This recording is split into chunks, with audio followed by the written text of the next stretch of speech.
So hi there, yeah, my name is Meg and I work here at St Mary's University in Twickenham, and today I'm going to be talking through finalising your personal statement. So my aim is to remind you all of the top tips when it comes to writing. So if you have a draft in front of you, that's fantastic. You might want to take down some notes as I speak in case there's anything relevant to you in your writing. The main things that I am going to recap today. So this is a short 20-minute brief session with a Q&A at the end for you. So the first thing will be the do's and the don'ts. So what are the potential pitfalls that students usually fall into when they write their personal statements? If you're sat there, you're looking at your draft and I mentioned a couple of the don'ts, don't panic. I have some suggestions as to how you can fix that. Normally it's only small alterations, so don't worry. I'll then do a recap of structure. This structure won't be set in stone. Not everyone has to do their personal statement this way. But if you're sat there and you're not sure if you put your evidence in the right place, or you're wondering why your writing isn't flowing, or if you still need to rejig some things around, this should be a good refresher for you.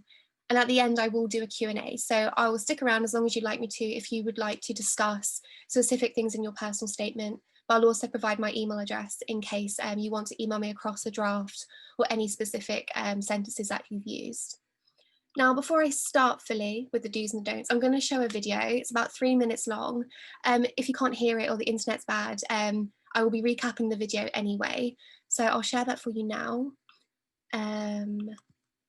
This video is great. I always use this video. So it's made by Which University, and it's done by multiple admissions tutors from across the country, so from different universities. So it's completely impartial advice, and they talk about the things they do and they don't want to see within a personal statement. So if you have your draft with you, you might want to take some notes as to where you have done things well and maybe where you might want to change a couple of things. So it's about 3 minutes long. Your personal statement is your chance to tell the university or college you want to go to why you'd be great for their course. Every year, admissions tutors see thousands of personal statements. So how can you make yours stand out from the crowd?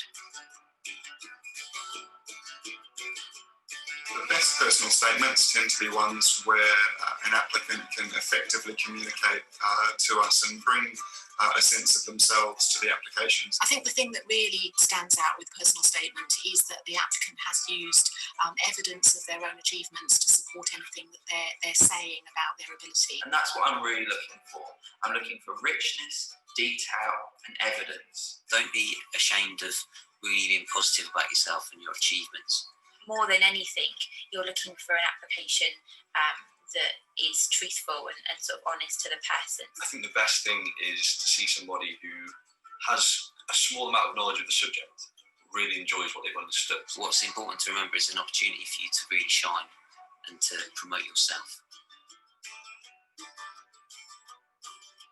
What we don't want to see in a personal statement is any kind of negativity, whether that's regarding yourself and your achievements, or whether that's towards maybe a teacher or a tutor or somewhere else elsewhere. Avoiding cliches in your personal statement is a good thing to do if you can do it. My kind of pet hate is the cliched first sentence.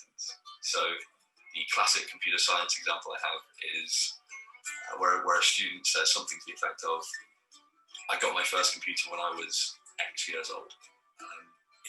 I'm not sure why they want me to know that, but it doesn't really demonstrate much. You know, it's almost a sort of quasi-joke of, you know, ever since I was a fetus, I've always had a deep passion for medicine. And the reality of it is that that's probably not the case. Almost every applicant appears to be passionate about whatever subject they've applied for. And of course, it is important that they're enthusiastic about that subject, but how many teenagers do you know that usually use that kind of language to describe it? So it feels very false. And the other thing is probably more for parents. We do find that sometimes parents really want to talk through their personal statement with their son or daughter, which is great, but when too much influence comes to bear and they start drafting it with them or indeed for them, we start hearing the voice of a 55-year-old rather than a 17-year-old. And actually, we want to hear the voice of youth. I would say also not to make a personal statement that's too abstract. And quoting your favourite lines of poetry or various other bits of literature. Personal statement should be a really, really positive document that really emphasises how good an applicant you are and what you've got to offer an institution. basically being honest and drafting it well, taking time, being thoughtful, and those kinds of things are a really good basis for personal statement.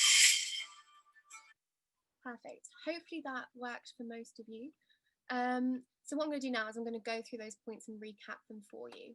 And the first one, and probably one of the most important ones, is effective communication and the use of evidence. So it's really, really important to explain your point well so it comes across and we know what you're talking about.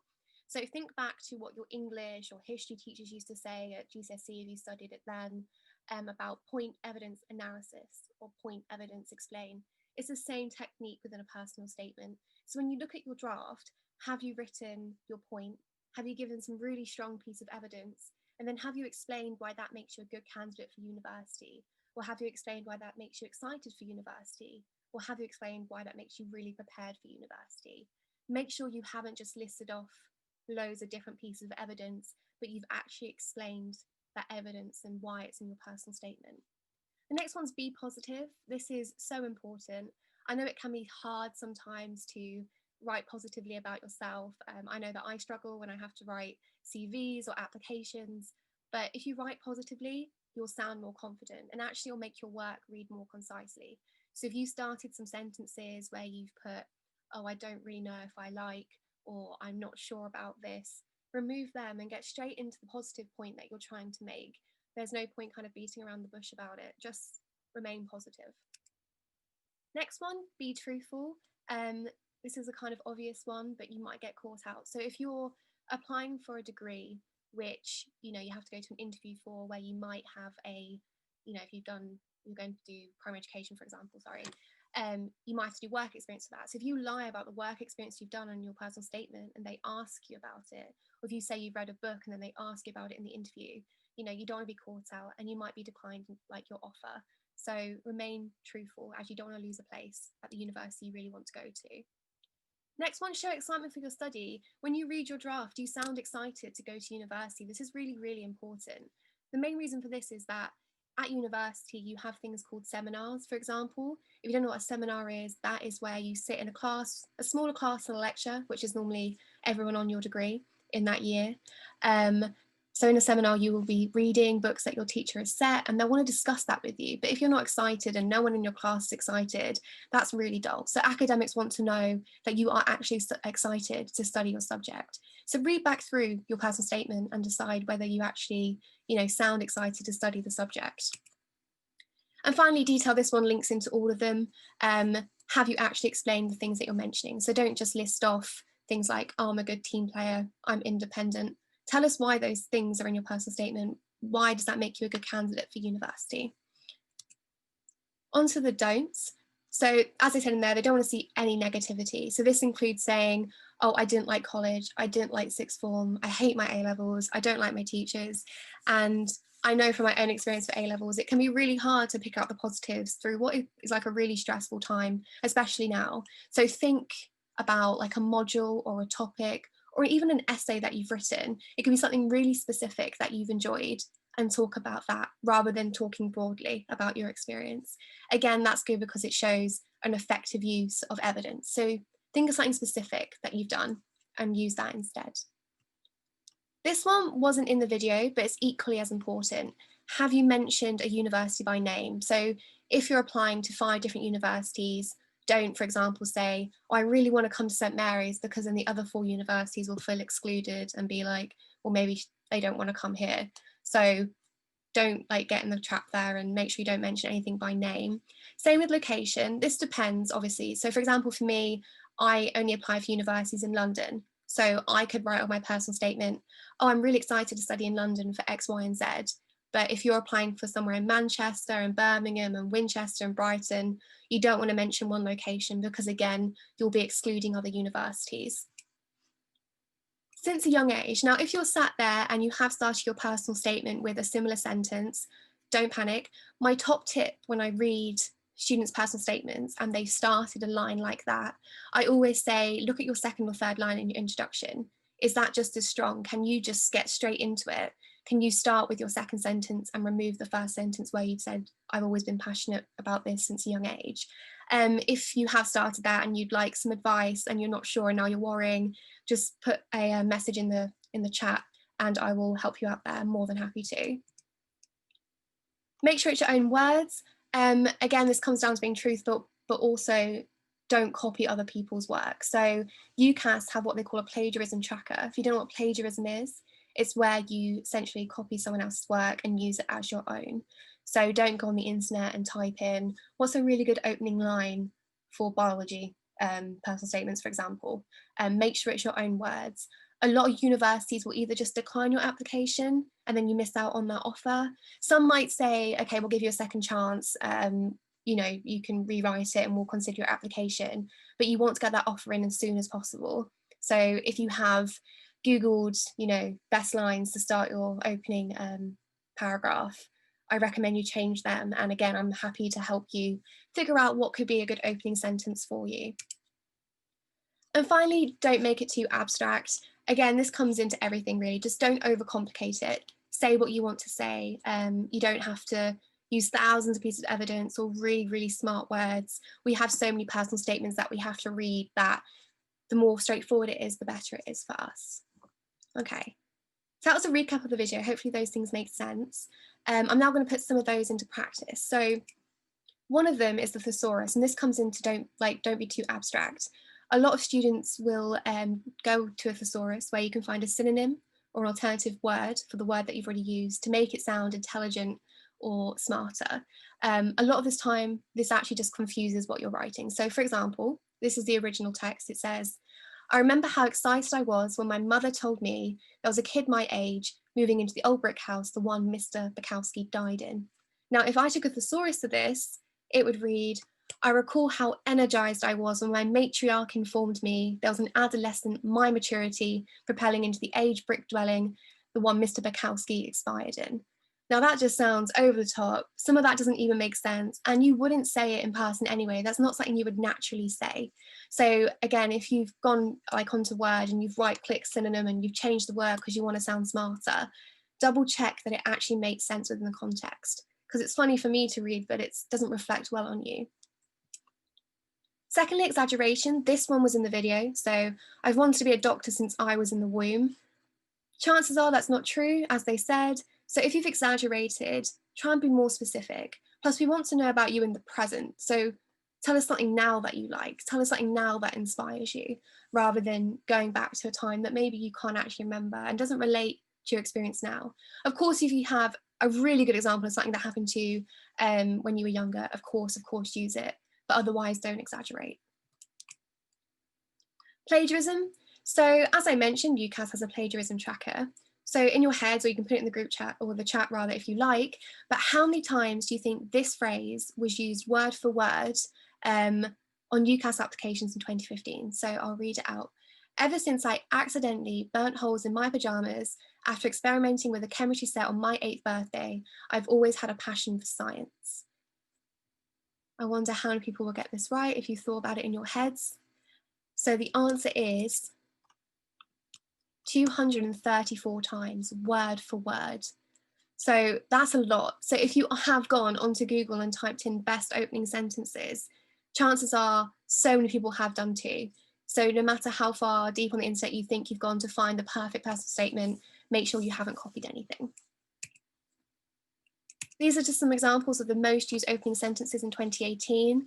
I'll let you read through a couple of those to see if they match your personal statement. And again, I'm more than happy to help you find alternatives if you have used something similar. The most important thing here is that UCAS detected 4,559 plagiarized personalized statements in 2018. So be really, really careful and just try to be as original as possible. But don't overthink that, don't panic if you think, oh, I've done it all myself, but what if this is a really common phrase? Don't worry about that stuff. It's where it's an obvious copy. And this will be recorded so that you can come back to this slide if you want to and make sure you haven't used these phrases. And finally, grammar and punctuation. So obviously you might have seen this before. Let's eat grandma or let's eat grandma have two very, very different meanings. So it's okay to get a parent, a teacher, a carer, an advisor, a friend to read your work to make sure that you haven't used any grammatical errors. You know, you can go a bit word blind when you've read something loads and loads of times, but make sure it's your own words still. Okay, so that was a really brief recap of the do's and don'ts of writing a personal statement. Hopefully that's kind of informed you as to whether you've done something that maybe you shouldn't have, or that you need to be more positive. Again, I can take some questions about that at the end, but now I'm going to quickly move on to structure. So as I said before, this isn't set in stone. You don't have to write your personal statement in this format. But here is just an example of a good format if you're struggling. So for introduction, I put this should be 10% of your personal statement. So in this paragraph, you should have written, why do you want to study the course? What interests do you have about the subject area? And what aspirations do you have further to university study? Now, it's okay if you don't know what you want to do after university. You can instead say something specific about what you're looking forward to studying on the course. So what is it about the courses that you've chosen that are really, really interesting that you want to mention here? This is where you should do it. You want to show that you're excited for your future, essentially. But again, don't worry too much if you don't have any sort of like career ideas after university. I didn't, so I didn't mention it, but I did write specifically about what I enjoyed and what I was looking forward to enjoying, or studying rather. The next two I haven't put any percentages on because these will vary from degree to degree. So if you're doing a degree which requires work experience as a prerequisite or requirement, such as primary education, where you might have to work in a school, or nursing, where you might have done some shadowing, you can talk a lot more about your work experience there because it's extremely specific to your degree. So of course, this bit can be larger. For everything else that perhaps doesn't have any work experience that's specific, you need to talk the most about your academic achievements. This is what we expect to kind of be the biggest part of your personal statement. So have you talked about what academic achievements and experience will prepare you for university level study? And have you had any further reading around your subject of interest? So for example, for my A levels, I did history, English, biology and chemistry, and I wanted to do a history degree. So I could talk about my English literature books and relate them to history because they were set in World War II, for example. So I talked about that, and I was very specific with the evidence I gave. Plus, when you do that, you're demonstrating to the university that you can analyze text already. So make sure that you're specific with what you studied at A level, BTEC, extended diploma, everything like that at college or sixth form. If you're looking at this and you're like, oh, I haven't done a lot of that, but I don't have any characters left, have a look at your extracurricular activities section. I put here this should be 20%. This is a good section for you to kind of list off all your hobbies outside of outside of college or sixth form, such as football, like coaching if you do that, or any sport that you do if you've done D.A.V. But a lot of the time when you talk about teamwork here or leadership or independence, you've probably mentioned it previously. You've talked about work experience and your academic achievements well.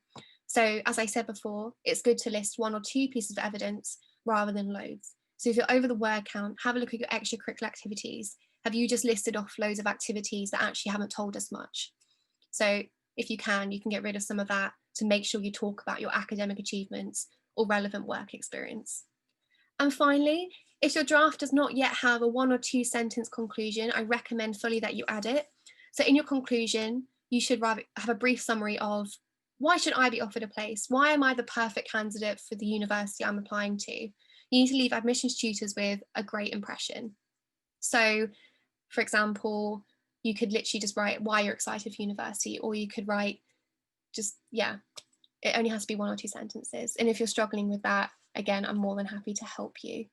I'll leave that up for 2 more minutes, but of course, or a minute or so, but of course this will be recorded. And I'm happy to answer any questions in just a second. So I'm going to move on now. Perfect. So yeah, as I said, that was a really brief 15-20 minute overview of personal statements, but I'm here now to take any questions that you might have, any concerns you now have. My email address is up on the screen in case you want to email me across like a paragraph or your personal statement if you don't feel comfortable asking me questions here. But if you have any questions, please do ask them now.